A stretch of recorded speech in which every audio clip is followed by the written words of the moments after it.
Hey everybody, welcome to the Mark Hope Show. And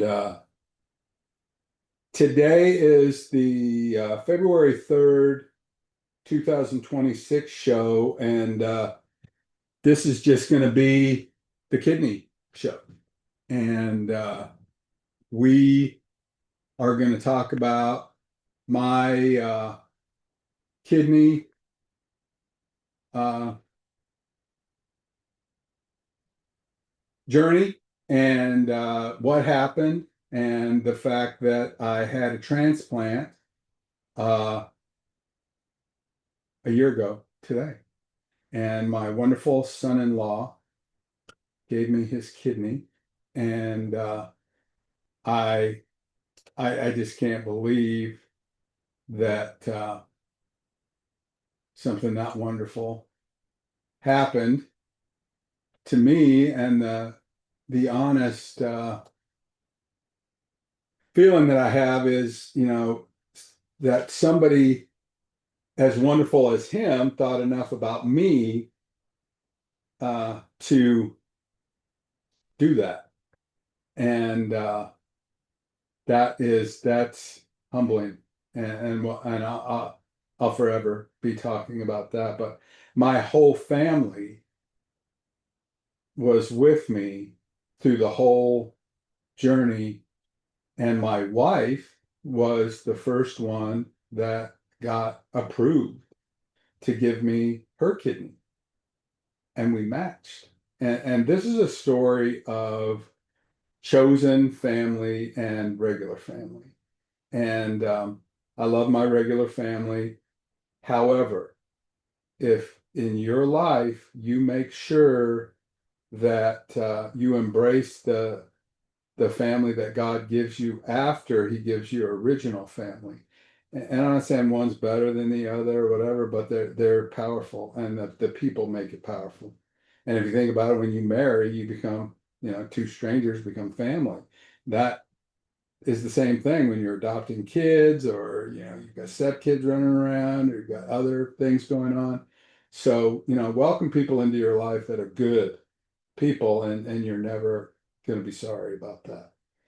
um, Real briefly, I was plagued with insulin resistant diabetes, and I had it for a long time. And one of the things that I think we're learning is that it's the viscous fat inside your rib cage that causes this insulin resistant diabetes. And I'm only going to speak about what I know is in my personal experience, and whatever, people, I'm not a doctor. I'm absolutely not a doctor. But I know that I was on loads and loads and loads of insulin, and the thing that it did to me was I kept gaining weight. And this is me before, and I've always been a big guy. My whole life, I've been a big guy. And I think it has to do a lot with the food that we have in America, and all that kind of thing. But I was always kind of battling my weight. I would go from 200, maybe I was 195 in middle school, ninth grade. And I never had a weight they didn't have a two in front of it my whole life. And then I got this insulin resistant diabetes, and I was eating like hamburger with sharp cheddar cheese on it, and I was pulling 300s when I test my blood sugar. And was I perfect? No. But was I trying really hard and not getting results? Yeah. And we did it all. I mean, the Victoza, the long-term insulin, the stuff. And finally, I went to my endo and I said, hey, I'm reading about stuff that they're doing in Spain. And they're doing this Roux-en-Y bypass, and that's the stomach bowel uh, shortening surgery, and that is curing these diabetic patients. And my kidney function was going down and down and down, and we were battling that whole thing. And I was walking probably 2 to 6 miles every day, most days. And the uh, the thing, and you've probably seen these people with the guys with the big barrel chested, barrel stomach, and it's not tubby little wiggly fat, it's hard belly. That's the sign of that insulin resistant diabetes taking over. And my dad had a shape like that, and I don't remember him battling diabetes. If he did, it was unchecked, and you know he had a lot of health problems. But anyway, I said, Doc, let's give me that surgery. I want to do everything that I can do in my power to do it. And so I went and got that surgery, and I think it's probably 5 years ago now, something like that, maybe 6. But I did the Roux-en-Y surgery, and if you're researching that, I do not believe that the sleeve surgery does anything close to what the Roux-en-Y bypass surgery does, and you guys can look up the difference. Um, I Roux-en-Y bypass surgery as it relates to diabetes cessation.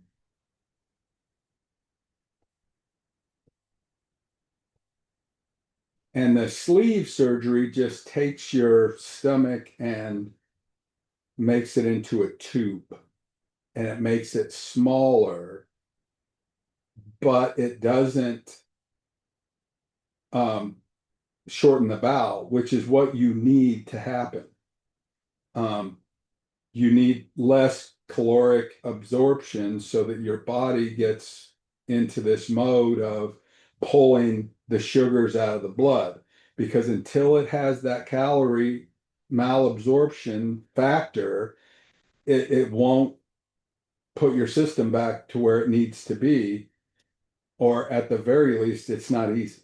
I mean, maybe you could do it with some of these longer term fasting these people are doing, but if you really need to do something that saves you from what I went through, I would look into this procedure earlier before your kidneys fail you. And if you get an opportunity to have gastric bypass surgery, I believe the sleeve is ineffective. And I think if you look at the results, the stomach grows again, you've got the full intestine, you've got, and there's problems with having a shortened bowel, but I would much rather deal with what I'm dealing with that than allow what happened to me happen to me. But look that up on your own, and if somebody wants me to do a show on just that, and you could see the GPT chat is saying why the Roux-en-Y bypass improves diabetes so fast. It's a reset, and it works. It really does work. And I um, went into the hospital on probably A1C of 10, 11, maybe something like that. Um, and before I went into the hospital at 271, and that's probably um, where I am in this picture. And that I went from 235 to 271 in about 4 months. And that's when I went and got to the endocrinologist. And I said, bro, we need to address this. I'm doing everything I can, and I'm going to start losing limbs here. And, diabetes, as you guys know, does a lot of damage to eyes and blood vessels and all kinds of stuff. So we got aggressive with it, and then um, we ended up with this look. And I 4 days before I lost any weight, even, and it's a massive weight loser too, this Roux-en-Y bypass. But before I lost the weight, I was off all diabetes medications. I was off the shots, I was off the pills, I was off the long acting insulin, I was off the short acting insulin, and I was not diabetic anymore. Um, it was unbelievable. It cured that problem. Now, later I learned that there's something to do with kidney failure and masking some of that diabetes, and I'm not going to go into that on this show right now, but I was, relatively um, healthy at that point. Um, we started the kidney failure journey um, around that time, and I started to go to a nephrologist to deal with those levels of kidney failure. And there's stages that you go through on kidney failure, and the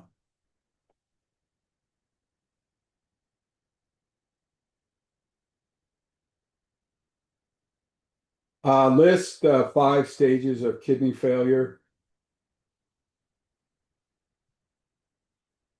The thing that happens when you go into your doctor and your kidneys are starting to fail, um, they'll tell you you're spilling proteins when you do the urine test.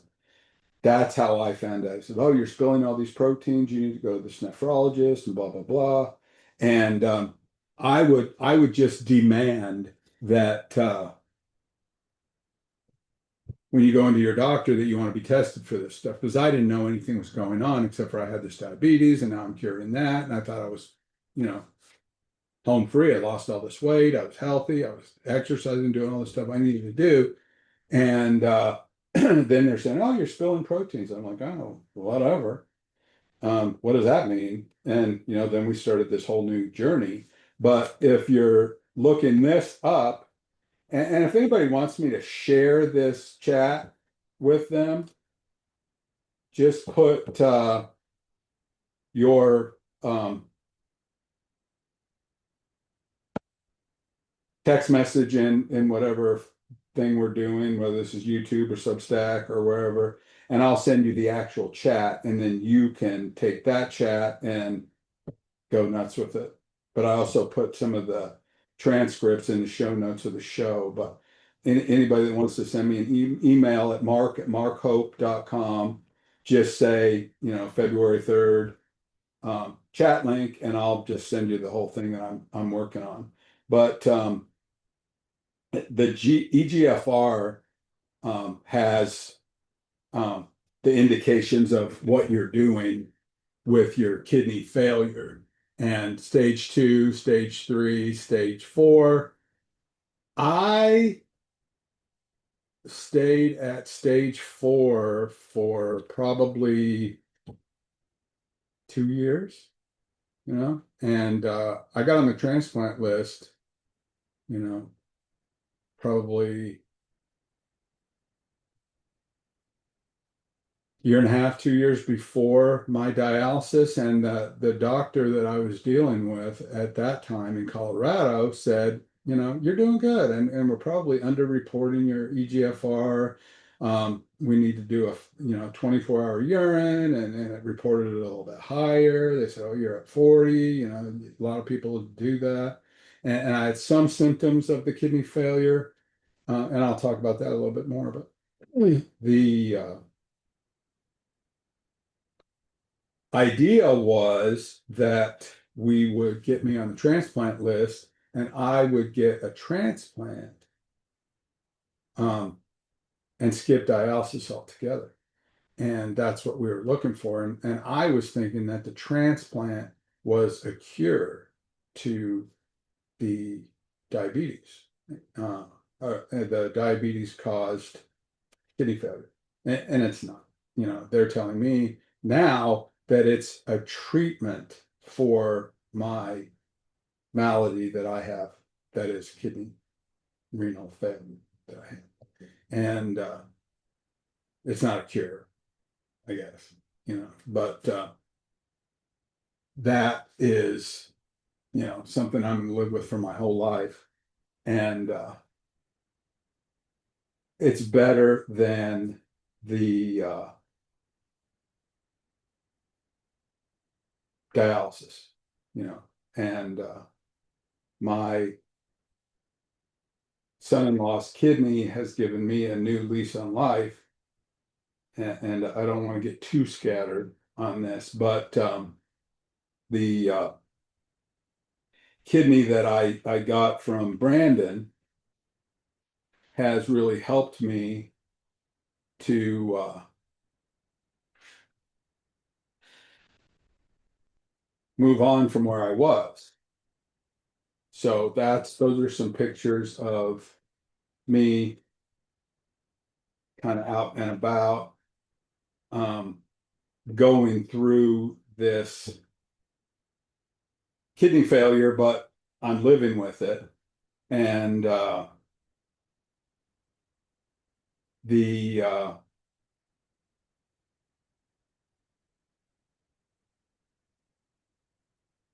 dialysis is the next stage of what happened. And my GFR just fell through the roof. I had moved to Oklahoma, and I had moved to Oklahoma for two different reasons. But my daughter went to OSU or OU med school, and she's going to be mortified that I accidentally said OSU, but OU med school, and we have some family here, and we were moving from Denver, and the difference between those two lifestyles is large. And so we wanted to kind of slow down after I sold my business, and we were kind of going into a different stage in life. I wasn't really able to work like I was after we sold the business. I wasn't about going to get a new job and starting all that kind of stuff. I wasn't disabled at that point, but I was also not performing at a really high level as we were managing the renal failure. And then one day I went into the doctor, and they said, that's it. I mean, you need to go to the hospital. You're getting and I'm going to warn you that some of these photos, although not terrible, show pictures of me having a tube out of my stomach. And I think I have a picture in here that shows something about my scar where they put the kidney in me. So if you're squeamish, that may come up. So, 3, 2, 1, get off the video, because there's going to be that kind of thing that happens, just for the educational piece. But the two different types of dialysis that we have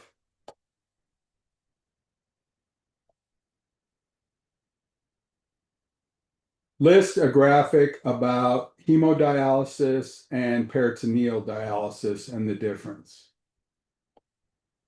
And hemodialysis is where they do the blood thing, and you go into the center, and you do what this guy's doing right here.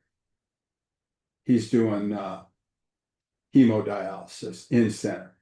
And that means you go in for every 2 or 3 days and you do the blood cleansing through the machine. And I actually went to the treatment center after, I was fully into dialysis and I was going to get something checked. And I checked and I said, yeah, this is Mark. I need to give, you know, appointment or whatever. I don't know what it was, but she said to me, the lady says to me, do you produce urine? And I was like, well, yeah. I mean, doesn't everybody? Oh, apparently no. So, there's God has fresh horrors for us as we go along and we take our growth. And I view the pain that you go through as growth, but some of this stuff is pretty surprising. And so apparently there's people that are in renal failure to the point that they don't urinate anymore, which is um, pretty crazy. Um,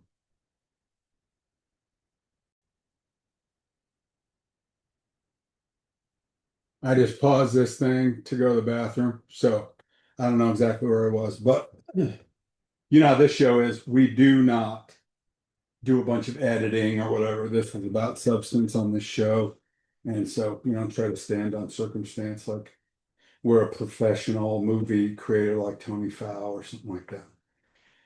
Anyways, these people don't pee. And they have to watch their intake because this is the only way that they get fluids off. So since you can't pee, the machine takes it off, and it could be a big deal. And there's a bunch of other creators that do this kidney content, and you could listen to them about that. If you're dealing with this kind of thing, you could talk to them about the different kind of stuff. But um, I opted to not do the blood dialysis, and I did this peritoneal dialysis. And what that is that's the at-home dialysis that you hear about, and it's less harsh on the body. You go in 3 or 4 hours in the center, and it just jams everything out of your body. Well, at night, I um, would hook up. There's some pills, and those are binders that I'm taking, those big ones. What that means is your phosphorus in your body raises up, and that's one of the danger signals that you have. And if you don't take these binders that bind the phosphorus and send it through your system, you have the poisons. I mean, when you get like me and you were down to like zero or, you know, 2% kidney function or 4% or whatever, your body can't take care of these toxins. It's amazing what the kidneys do for you. But my skin was expelling toxins from my body. It was like little pieces of rice would come out of my pores, and I'd accidentally, in my sleep, I'd scratch them. I had these creams, and it was absolutely would make you want to jump out a window. And my sheets were bloody every night from these poisons trying to get out of your body, and that abated after dialysis. But every time I ate, I had to take these binders. And you know, when people talk about their colonoscopy prep, which is really nothing compared to the benefit that you get of not dying from colon cancer, but people don't like the colon prep and having to clean your system out. That was my life for a year and a half. I absolutely just had running fluids going through my bowels as it was trying to wash out all this stuff. I mean, it was unbelievable. And so I'm trying to think of things in this video that I could tell people what, to watch out for themselves. And mainly I want everybody to um, decide that they're going to not have to go where I went with this, get the Roux-en-Y earlier and do all those other things and watch your kidney health and avoid that if whatever, however you can. But so I'm doing peritoneal dialysis, like this thing shows. And I this is Big Papa with my little uh, port that I had, which sucked because I had to be very careful in the shower. I had to be very, very careful. I wasn't allowed to go swimming. I could swim in my own pool, but I couldn't swim in a regular pool or go to a steam room or whatever. And this whole kidney journey is about cleanliness. I mean, you absolutely need to wear a mask and stay away from people. I mean, you don't want to get infections at this stage of the game. What you really want to avoid is um, peritonitis, peritoneal infection. And what happens with the fluid, let me get rid of this. Um, um, the peritoneal dialysis that I did, and this is the over the night thing. And luckily, I thought I was going to have to be in a spare room away from my wife. And, I did that for a couple of nights. And she said, honey, I want you in bed with me. And let's set up the machine in the bedroom and we'll deal with it. And we did, and it was a good thing. And I would go get ready to do whatever I'm going to do, and I had a tube that ran to the bathroom outside. The pool bathroom was there. The cord wasn't long enough to make it to our master bathroom, but we set it up a different way. And I would plug in, and essentially it takes these bags of solution.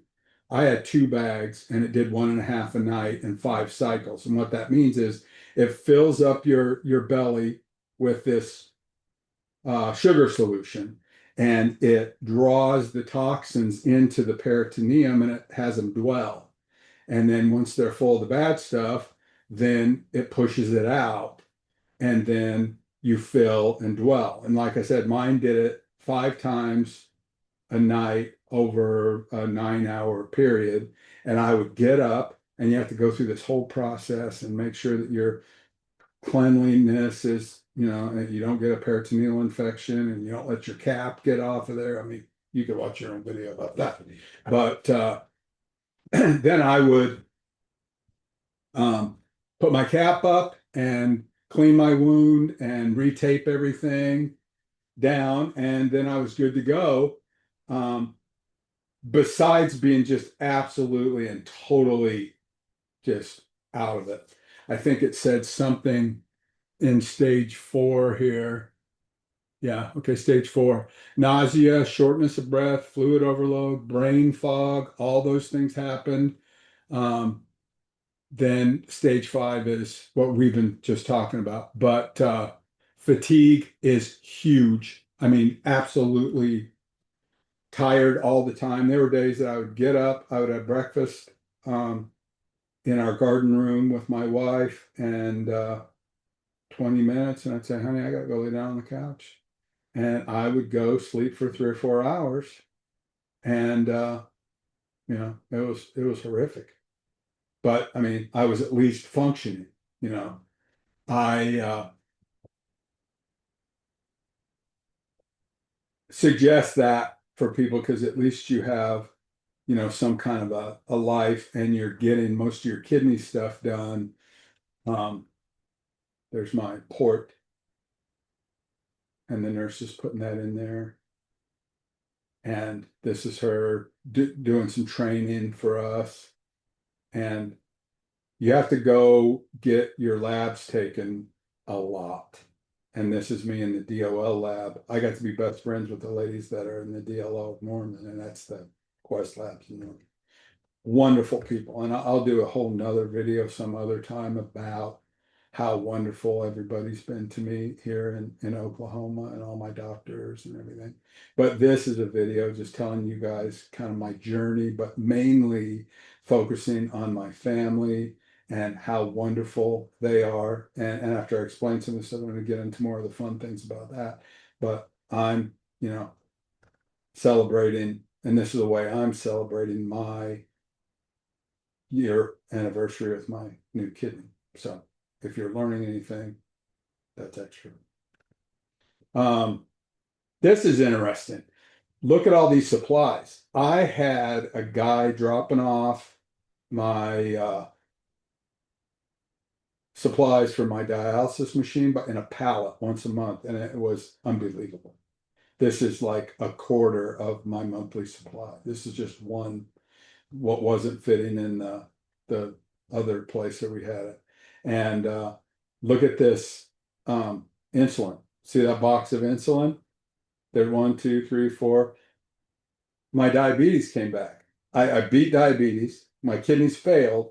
The diabetes came back, and I got a blood test, and I'm like, what the heck's going on? Well, my A1C went up to 11, and it's because they were putting all this sugar water in my body, and while it was leaching the poisons out, it gave me all this sugar and gave me diabetes again. So now I got this whole diabetes thing going on again.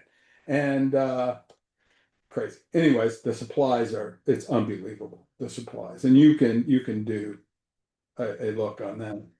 But that's my diabetes, that's my dialysis machine that I hooked up to, and my little tray where I did all my stuff. And this is a picture of me, I think, going into Rouen-Y, I think. Anyways, I'm in the hospital a lot, and my whole trunk of my body is just looks like I was been in a knife fight. I mean, they did a lot with my torso. I don't know what that did in the past life, but so I think, yeah, I think that's it on the dialysis chapter. Um,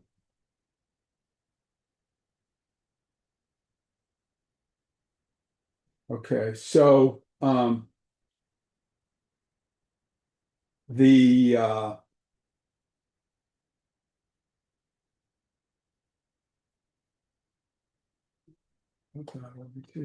um, the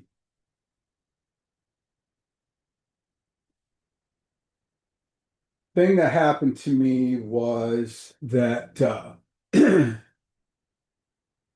my wife qualified to give me a kidney, and she was my match, and she is my soulmate and my life match, and I love her very much. And it doesn't surprise me that God gave me somebody that could help me in that way, and not only help me in that way, but want to help me in that way. And we were trying to get the transplant before I went on dialysis, and we were at Porter in Denver. It's one of the reasons we went to Oklahoma, because you can get in two zones, you can be on two tracks.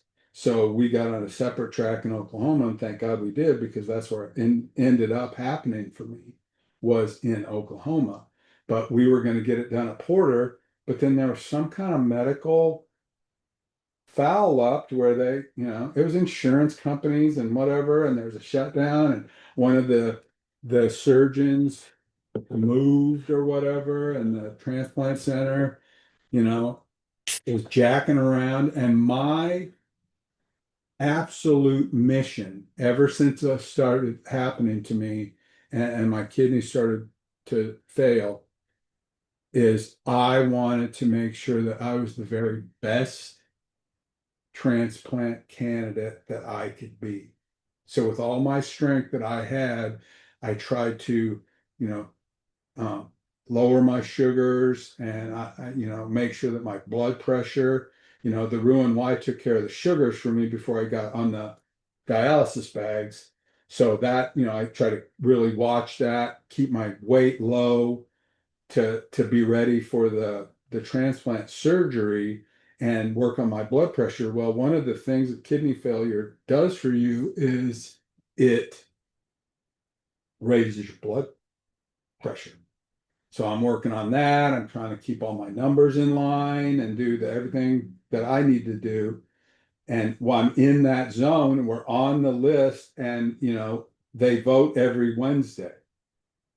And we were at the stage where Luann was approved, and they were voting for us every Wednesday. And we were being told, you're there, you're gonna get it. And like I said, they jacked around enough to where we could have had them just do it and we would have been there. But they waited, and Luann had a seizure. And she's been battling with these epileptic seizures and getting better. And they're tuning in the medication. And she's going to get through her journey the way I did mine. But Luann's no longer a candidate, so she's not, and I always said, look, if there's a 2% chance of anything harming you, I'm not going to allow you to help me. And I didn't want her to be harmed by helping me. And I'm sure there's always some level of stuff, but that was my thought process. I want to make sure. And if you're doing a live donor situation, um, the cadaver donor that you get on the list for, I mean, that could be 5 years, depending. And that's another reason that we're in Oklahoma is Denver's a big metropolis and there's a longer list. So if you're trying to get a deceased donor kidney and not a live donor, the wait was significantly longer if you don't bring your own live donor. And I did a series of videos on YouTube. It's on this channel in the kidney section. I did a series on using multimedia to reach out to the general public to see about the people that know you or know of you, and would they put in their name to get matched. And I'll tell a little thing about that in a minute. But so Luann's out, and she was really disappointed. I, she was always worried about me getting a kidney, and I said, you know, I know God's going to give me a kidney. The way He's given me everything in my life, my beautiful daughters, my grandkids, my friends that I have, everybody in my life. I wake up every morning and I try to say, God, what can I do to help somebody today through you? And I listen. I try to, maybe it's the lady at the grocery store. She needs somebody to help push her cart, or well, whatever it is. But that's my outlook. So, anyways, they don't allow you to know who is volunteering their kidney. Both of those things are separate. There's a donee coordinator and a donor coordinator, and they don't mix that kind of stuff. So you don't know who's on your list. You don't know how many people are. So they say, well, Luann's out, and so we need to start testing the next person on the list. And the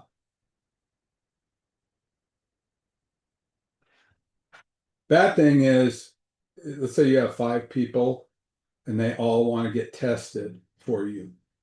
And they don't just send them all in. I mean, they send them a packet, and you do the things for your doctor, and you drop off the blood and urine or whatever.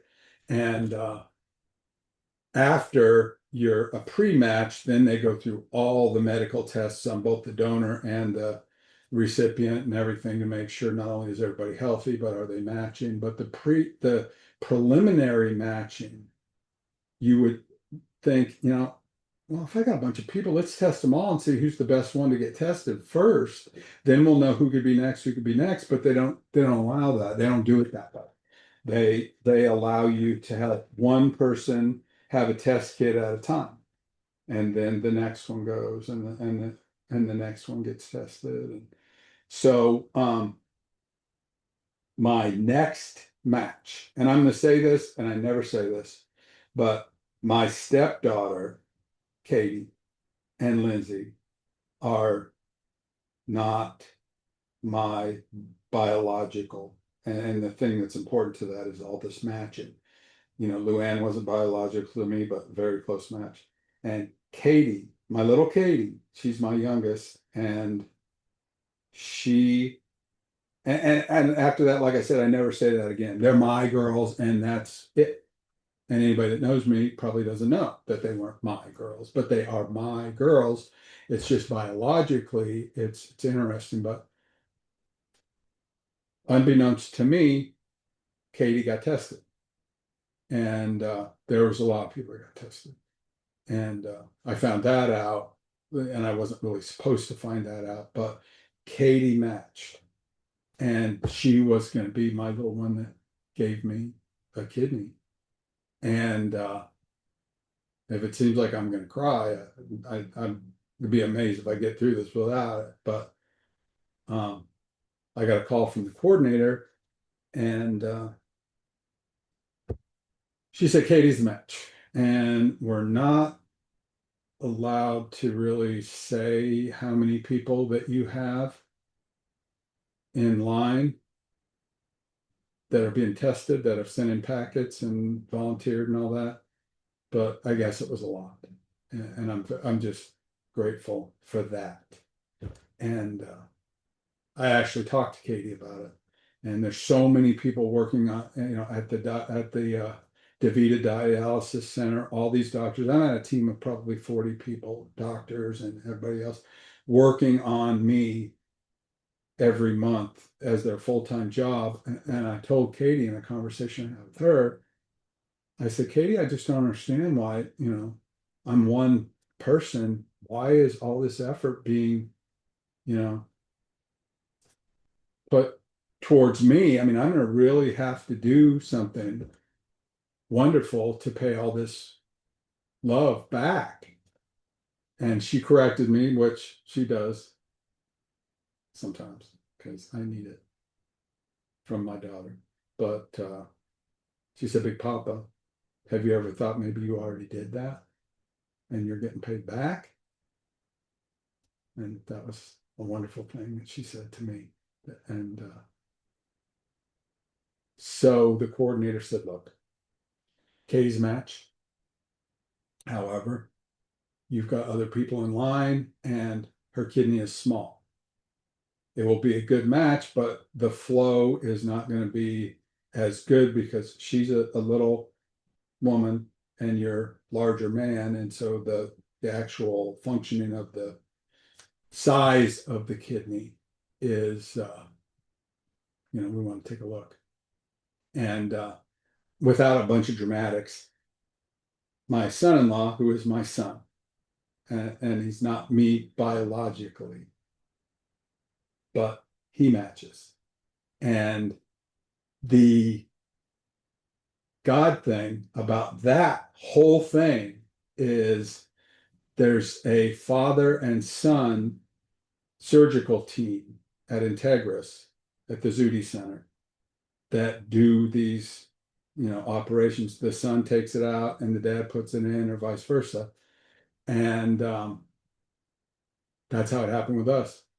The son took it out of Brandon and gave it to the dad and put it in me. And I'm going to kind of show some pictures of surgery day. But the whole point is I've been supported um, by so many people that I can't even name them all. But my immediate family rescued me to the point that, I can't even speak on it. It's just such a wonderful thing. And I'm going to show some pictures of surgery day. And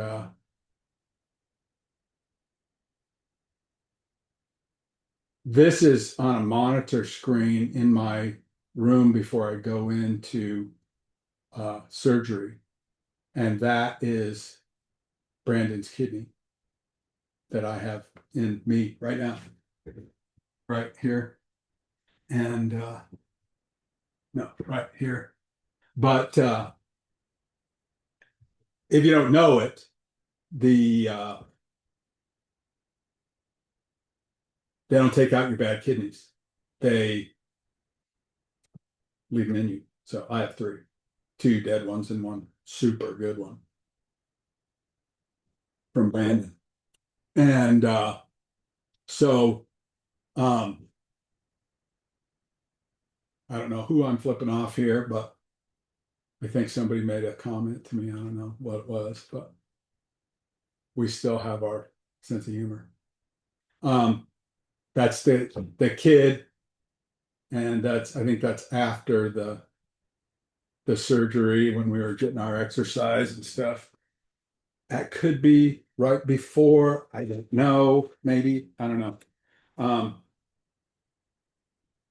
my girls gave me this shirt, and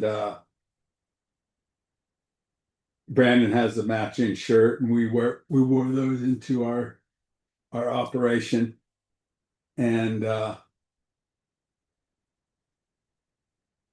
it was it was a lot of really powerful stuff. And anyways, let me get through. Um, I bought this shirt because the joke now is, Brandon is my favorite child, and everyone knows Big Bob doesn't have favorites, but giving me a kidney, that's pretty big. And Brandon and I were really super close and still are, but we played a lot of poker together. We went to the World Series of Poker, and he was a wonderful, wonderful dad to my grandkids. And he took over where the dad of my granddaughter kind of pieced out on that, and Brandon was dating Katie and decided that they were going to get married, and he got down on his hands and knees with this little girl. I think she was 3 years old, and said, "Hey, I'm going to be your daddy." And he signed papers, and the original dad was not responsible for anything as long as he stayed out of the picture while they raised her and she's his dad, her dad. Um, and it was just a wonderful, wonderful thing. And they are this close today. Um, the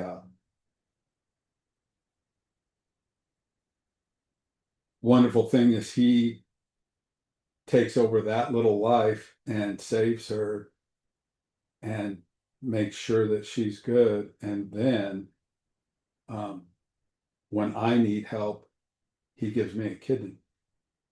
So if you think you have the best son in the world, you're probably second to mine. But anyways, super great guy. And so what else was going on surgery day? This was for my brothers in my motorcycle club. We do charity um, for fallen officers and widows of officers that are hurt or eliminated in the line of duty, and they were all very supportive of me, and I was sending them a message that I was gonna make it, and they were praying for me, and I was letting them know that I was thinking about them. And this is me and Brandon. He's going in first, and he doesn't like all this tension either, and I'll probably get some blowback for this YouTube video, but he's a wonderful guy. he knows that I gotta say it, and that I love him, and he wanted everything really low key, and I respect that to a point, but wonderful thing that happened to me.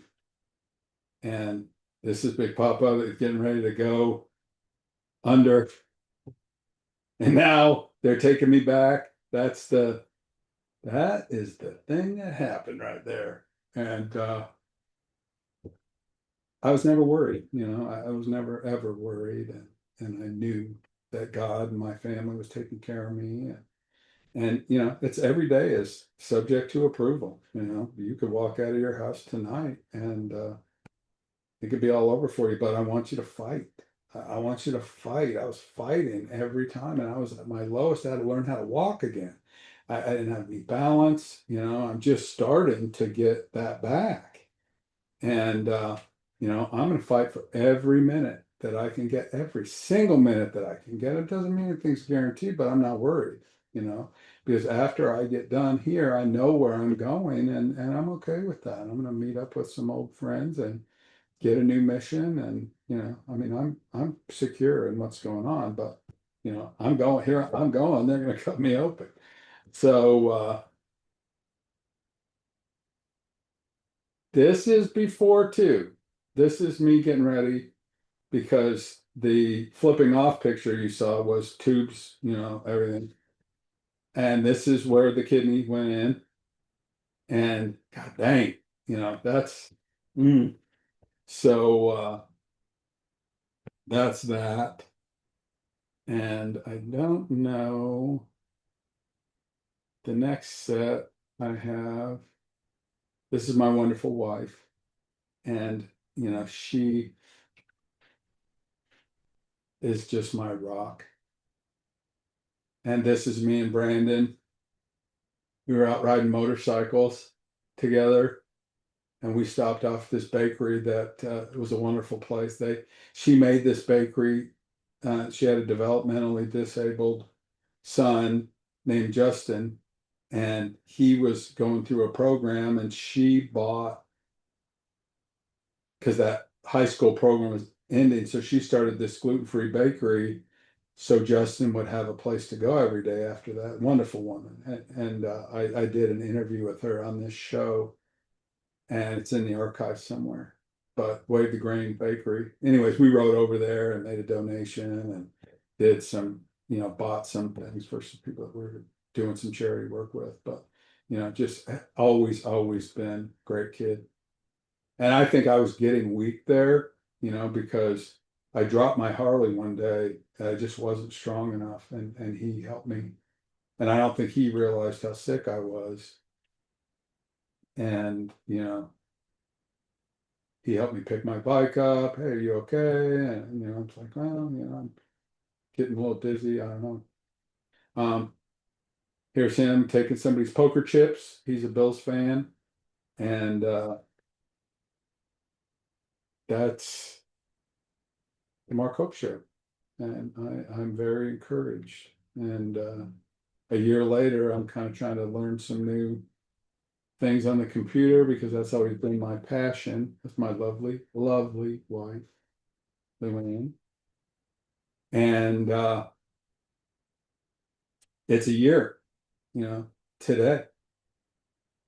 And